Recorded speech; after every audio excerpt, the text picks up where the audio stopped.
Hello, good morning sa inyo lahat. Update lang po sa aming e-bike na 1 year na ngayon.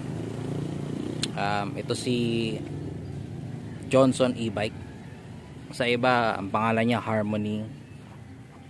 Sa iba, ang code niya ay RK09 version 2. So basta ganyan po ang mukha. So ito po yun. Mag 1 year na siya. So modification, marami-rami na rin. Actually 3rd month pa lang ginalaw ko na to eh. So ito po yung e-bike na 60 volts at 800 watts ang battery. Dahil minsan nag-grocery kami sa gabi, nagpalagay ako dyan ng RDL or MDL pala, mini driving light. Tapos tinaasan ko yung upuan sa baba kasi masikip eh. Tinaasan ko sa pagtaas ko ng upuan, in-adjust ko rin yung wiper na ko sa taas. Hindi pa namin naalis to, pero papalis ko na rin yan soon. Yung side mirror na nakalagay dito, itinaas ko na rin dyan. Ayan po. So naka perfect angle po yan kapag nagda-drive kayo. Isa sa mga major concern ko kapag sa bike na to ay yung trapal. So pinatanggal ko yung trapal at pinakabitan ko po ng acrylic plastic. So ito po siya. Ayan, acrylic. May lock po yun sa loob.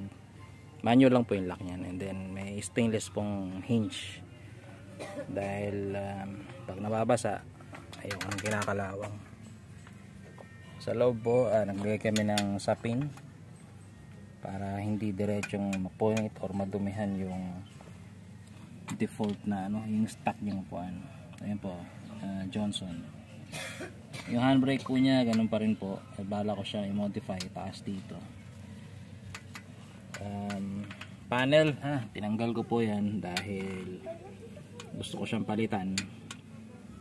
Ayun, so nagda-drive kami ng, hindi ko alam kung gaano kabilis, pero sa 3 speed niya, yung unang speed up to 22 km per hour, yung number 2 niya maabot ng 30 something, 33 yata.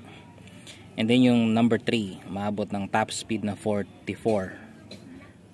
Itong location po namin merong Ahon at Lusong. Sa paglusong, maabot ng 51. Pero pag paahon, 14 kilometers per hour. Tatlo lang po kami ng mag-iina ko. Ayan. Tapos ito po.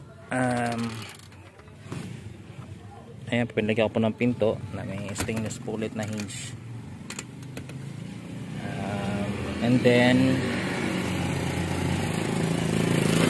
mahirap po pag mag-isa lang sa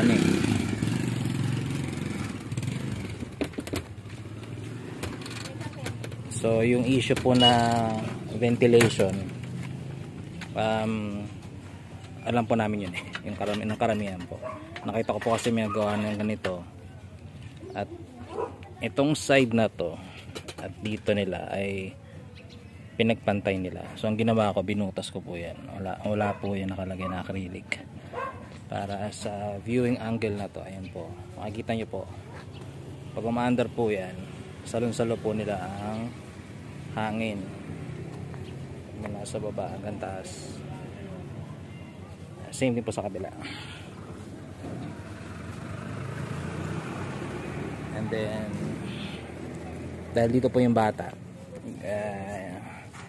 nakapag-decide po ako na i-sealed na lang to, i-permanent or i-fix siya, hindi siya door. And then acrylic din po yan. Ito pong angle na to medyo mahirap, straight na kasi to, and then ito pa triangle. So ang ginawa namin, plastic na lang yung trapal, yung libreng trapal, nag-cut lang ako. And then rivets. Ayan po siya, ayan po ang view sa taas. So sa likod meron po tayong window optional po yan kung gusto niyo po itaas, pwedeng itaas yan kaso nilako po dun sa loob. Isa sa mga issue ng ganitong e-bike yung ilaw sa likod. So hindi ako kontento sa stock na ilaw nya. Ito yung park light nya, and then ito yung signal light. So ginawa ko, bumili ako ng aftermarket na ilaw sa labas para kitang kita yung ilaw. Yan po yung mga nakikita nyo sa mga Yamaha, yung mga single na motor, maliwanag po yan. And then park light po nyo sa taas, ito, or tail light.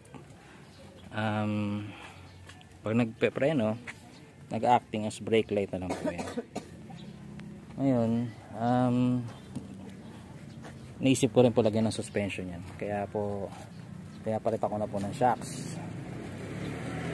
Ang stock na height po niya ay 25 mm.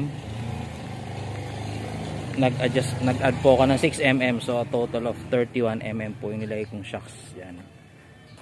Yung brake lever din po niya pinilitan ko, kumopi ako ng sarakal.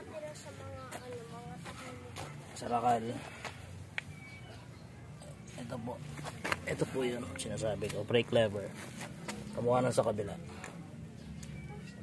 Dahil yung stock po niyan ay pumapasok po yung washer niya doon. Pag pinreno nyo, may stock doon, so wala siyang play na hindi siya bumabalik gaano. Malilito ka po kung pahinto ka ba or sagad na siya or hindi pa, kasi humihinto nga po. Kung madalas po kayo nagmamaneho ng motor or bike, mararamdaman nyo po yung mga ganong bagay.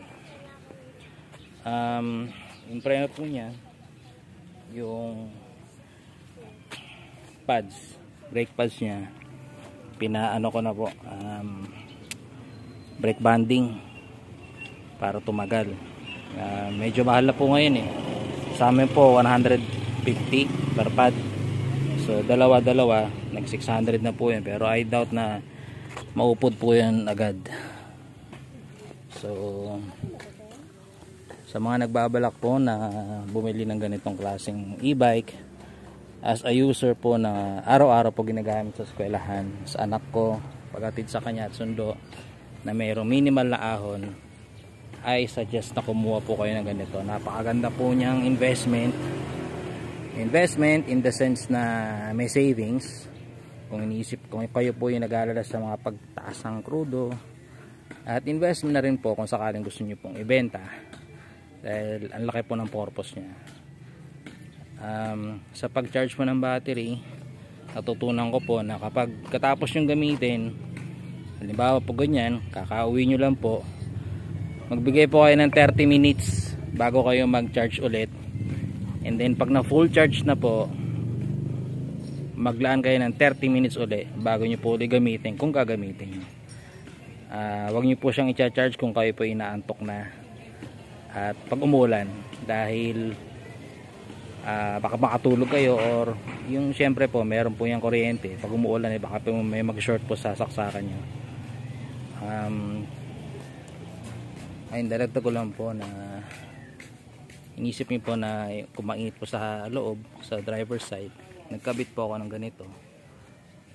Yan po yung nakikita nyo po sa hood sa kotse natin, na nakalagay po sa makina para pumasok po yung hangin, at sakto po sa mukha ko yung hangin na yan.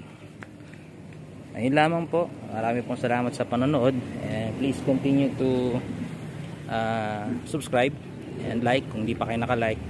Kung nakaabot ka na sa part ng video na ito, susundan po namin ito ng isa pang content, at mag-a-add po ako ng isa pa pong makakatulong sa battery ng e-bike na to. Abangan nyo po. Salamat po.